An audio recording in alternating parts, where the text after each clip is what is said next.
Yemen ने केरल की nurse को किया रिहा, मोदी नहीं भारतीय मुफ्ती का बजा डंका। मैं हूं आशिमा त्यागी। दोस्तों, आज का जो वीडियो है बेहद खास है। इसके कई मायने हैं, क्योंकि दोस्तों आज की हमारी ये पूरी कहानी, या ये कहे आज की ये पूरी जो चर्चा है इस वीडियो में, ये एक महिला की रिहाई की नहीं है। ये एक जिंदा सबूत है उस सच्चाई का जिसे हमारा देश या हम देखना ही नहीं चाहते हैं।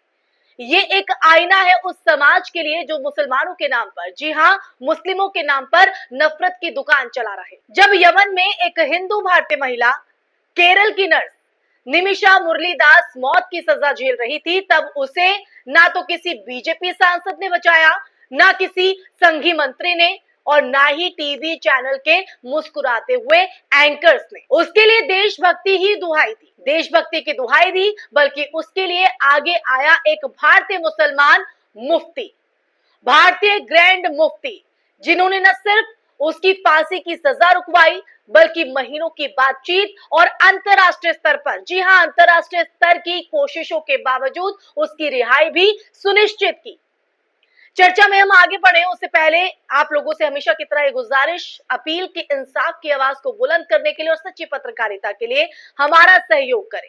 साथ ही डिस्क्रिप्शन में दिए गए लिंक को ओपन कर ज्वाइन बटन दबाकर आप हमसे सीधा जुड़ सकते हैं, ताकि जो संवाद है यूं ही बरकरार रहे। चलिए मुद्दे पर आते हैं। सोचिए दोस्तों, आज जब देश में मुसलमानों को गद्दार कहा जा रहा है, उनके खान पान, पहनावे, शादी ब्याह और यहां तक की इबादत तक पर भी सवाल उठाए जा रहे हैं, उस समय उसी वक्त एक मुसलमान मुफ्ती किसी हिंदू महिला की जान को बचाने में जुटा है, वो भी एक ऐसे देश में जहां हालात बेहद संवेदनशील है। क्या यही वो मुसलमान नहीं है जिसे सोशल मीडिया पर लोग रोज गालियां देते हैं, हैशटैग बायकॉट मुस्लिम्स ट्रेंड करते हैं, उनकी देशभक्ति को लेकर शक जताते हैं? ये उन्हीं में से एक मुस्लिम है जो हिंदू महिला की मदद कर रहा है। यमन की राजधानी सना में हुई एक हाई लेवल मीटिंग के बाद यह फैसला लिया गया दोस्तों कि निमिषा मुरलीदास की सजा को रद्द किया जाए। लेकिन दोस्तों सवाल यह है कि इस मीटिंग तक यह मुद्दा पहुंचा कैसे? किसने निमिषा के लिए आवाज उठाई, उनकी आवाज को बुलंद किया? कौन था जो इस मामले को लेकर यमन के हुक्मरानों से लगातार संपर्क में था? जवाब है भारतीय ग्रैंड मुफ्ती के दफ्तर। ये वही मुस्लिम धार्मिक संस्थान है जिसे भारत में धर्मनिरपेक्षता का चीरहरण करने वाले गद्दार कहने से नहीं चूकते हैं।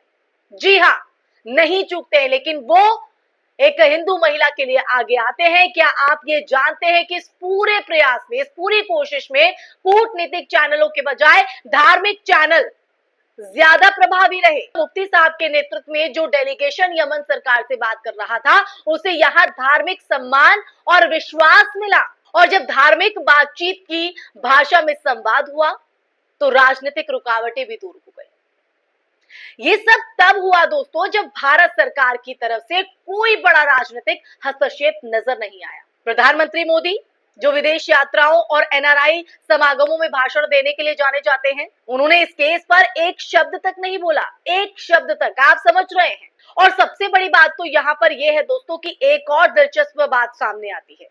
निमिषा के परिवार ने पहले ही भारतीय अधिकारियों से मदद मांगी थी, गुहार लगाई थी कि उनकी बेटी को सही सलामत देश वतन वापसी कराई जाए। लेकिन महीनों तक बात ना तो आगे बढ़ी, ना कोई ठोस कार्रवाई हुई। जब मुस्लिम समुदाय की तरफ से मदद की पहल हुई, तब जाकर राहत की उम्मीद दिखी, और उम्मीद पूरी भी हुई।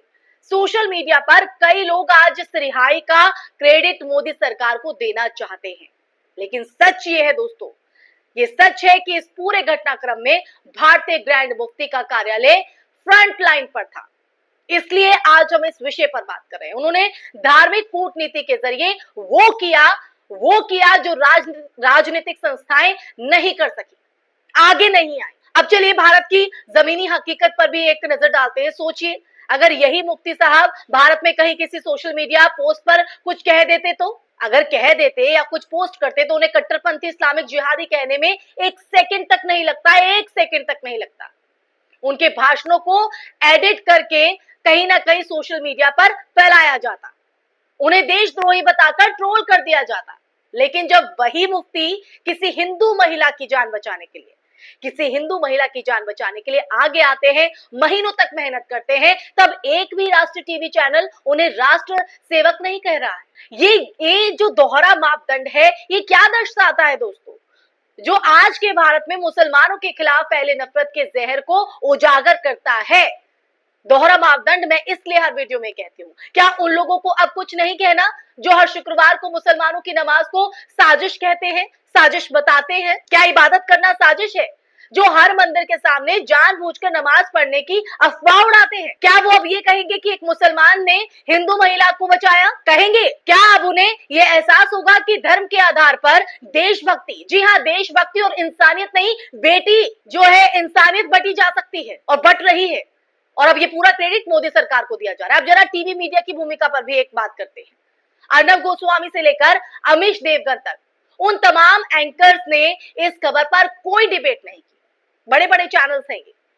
केरल की नर्स की जान बचाने वाला मुसलमान मुफ्ती, ये हेडलाइन कहीं नहीं दिखी, कहीं नहीं चली दोस्तों, क्योंकि ये नफरत के नैरेटिव में फिट नहीं बैठती है। मुफ्ती साहब नैरेटिव में फिट नहीं बैठते।